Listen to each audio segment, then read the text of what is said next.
What's up, my people? This week, we are talking about how to stop attracting gaslighters into your work life. What's up with that? Have you ever wondered that? Have you ever wondered, like, why is this happening to me again?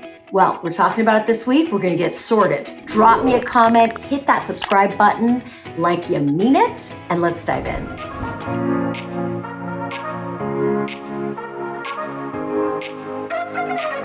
So listen, if you are here, if you are in this position where you notice that you keep attracting these gaslighting situations at work over and over again, it's like same pattern, different job, same pattern, different job. You really do have to kind of look inward. And to me, there's sort of two possible things that are going on right now. For me, in my case, it was path number one. And path number one is maybe the universe is trying to tell you something about your career choice.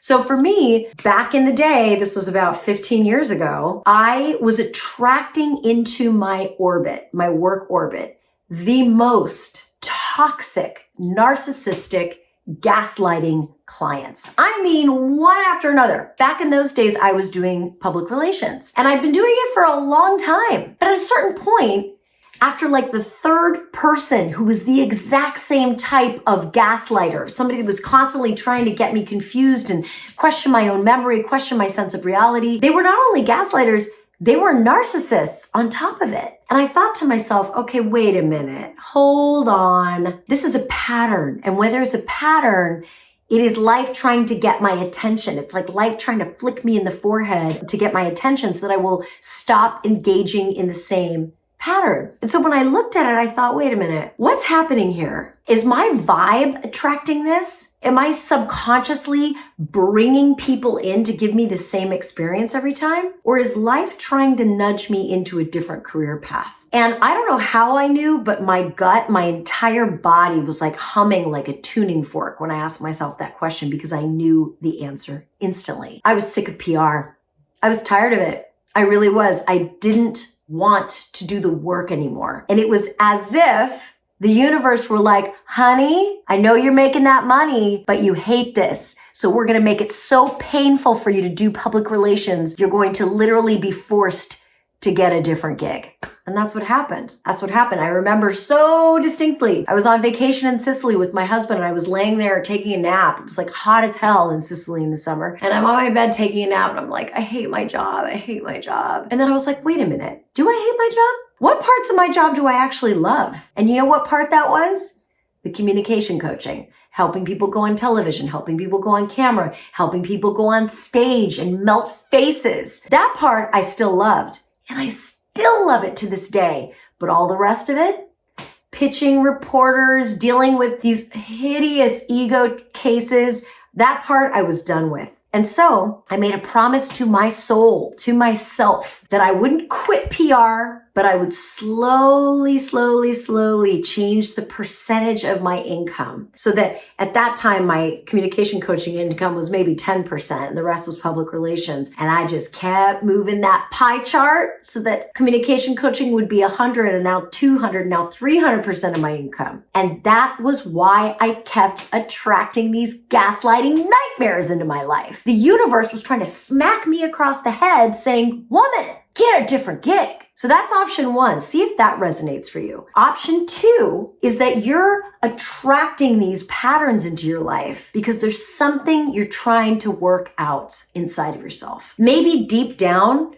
you have a problem of worthiness, right? Maybe deep down, you're not comfortable unless someone is messing with you because you don't feel worthy of being at a job where they respect you and admire you and appreciate you. Maybe there's a part of you that isn't giving 110% at work because you don't wanna. And so instead of facing the fact that you really don't want to be there, you're creating drama, which is an excuse for not performing at 110%. Or it could be that there's some unresolved issues you have, people in positions of power. Maybe there's some garbage you're bringing from your childhood, from your family of origin, where you're working out conflict and power struggles, and you're projecting all of that old crap onto your current work life. And you know what happens? It's like the brain looks for evidence to support what it already thinks. It's like confirmation bias, right? But if you like, for example, if I hand you a jar of M&Ms and there's a million little M&Ms in there and I'm like, blue M&Ms, your only job is to find blue M&Ms. Suddenly that jar is going to become accented with blue M&Ms. The brain will do whatever task you give it. And if subconsciously you are telling your brain to search for the blue M&Ms of narcissistic, gaslighting, jerk-face bosses, guess what you gonna get? Every time you interview, every time you get a new job, you're gonna play out that same blue M&M problem, that same gaslighting dynamic. So what's a girl or a guy to do in a situation like that? What do? You're like, oh God, that's probably me. Here's what you gotta do. You gotta work on yourself. I think at minimum, and I'm going to start with the cheapest solution to the most expensive, at minimum, you should start meditating, mindfulness. You got to create a place to come home inside of yourself. And when I say home, I don't mean like the scared, nervous self. I mean the self that is your higher self, the self that knows you're worthy. I know you're worthy. I know I've never met you, but do you know how I know you're worthy? 'Cause you're breathing. You're here.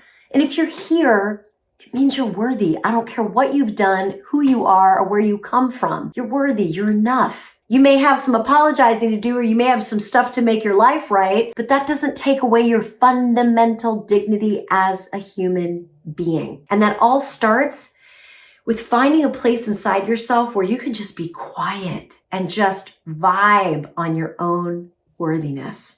There are a million books you can read to get you started, but I would try The Power of Now or A New Earth by Eckhart Tolle, anything by Jack Kornfield. There are so many resources. There's so many YouTube channels dedicated to mindfulness and meditation, and they're free. Okay? So that's at the free end of the spectrum. As you move up the spectrum, I can recommend things like therapy. Therapy is huge. I can't tell you what a game-changing thing it was for me to work through my issues with a therapist. I couldn't believe how many of my old ancient backstory childhood things were actually showing up in present day dynamics with work colleagues, with clients. It's human nature. So if you have the budget, get a therapist. But there's a million apps where you can get therapy, even via text. Just Google therapy, text, app, and a million options will show up. And as we move up sort of the spectrum of expense, and to me, time and money are both expenses, right? To the extent possible, don't let yourself get run ragged by life. Create pockets where you're just taking care of yourself. Maybe it's going and getting a massage or a manicure, pedicure, or go play basketball with your best friends. Whatever it is, really create space for you to care for yourself. I like to think of it like, you know how celebrities have like PAs, personal assistants, and they just think of everything. They anticipate needs. Their only job is to make sure that talent is well cared for. Start thinking of yourself like that. Think of yourself as the talent and you're the manager and you're trying to anticipate what they need and give it to them. For me, I love a museum. I love a walk through nature, and I have to force myself to schedule that into my week. What does that have to do with stopping attracting gaslighters? I'll tell you what it has to do. Tired, exhausted, run down, petrified, terrorized you will vibe in some crazy people, right? Your tolerance, your boundaries drop because you're so exhausted. And so suddenly you find yourself putting up with a bunch of garbage you would never normally put up with. But if you show up to your life full, grounded, regulated, strong, you do not tolerate certain behavior. You're crystal clear on what you will tolerate and what you won't. Why? Because you're there to deliver excellence. And you're not trying to be somebody else's whipping boy or girl or person. So I want you to really think about that. Because one of the things that's really dangerous, if you find yourself caught in this situation, in a series of patterns where you're dealing with gaslighters one after another, maybe in your personal life and your public life and your work life and all the lives, you really have to look inward. Is there something deep inside of you that's sort of getting off on being a victim of gaslighting? And when I say getting off on, I don't mean sexually. I mean, it's invigorating to be a victim. It's invigorating to tell a story of drama, trauma, and struggle. The question is, are you willing to work through it to get out of victim and into hero mode? You might need to get into hero mode, heroine mode. That's what's going to break patterns, because heroes and heroines don't allow poop to roll downhill for too long. Eventually, they punch the ground with their fists, they shoot up in the sky, and they figure out a solution. And that's you. That's you and that's me. So I hope that was helpful, you guys. Please drop me a note, a comment, subscribe. Sharing is caring. Let me know what else you want to hear from me about. And thank you for being here. Good luck out there and shine on. We need your light.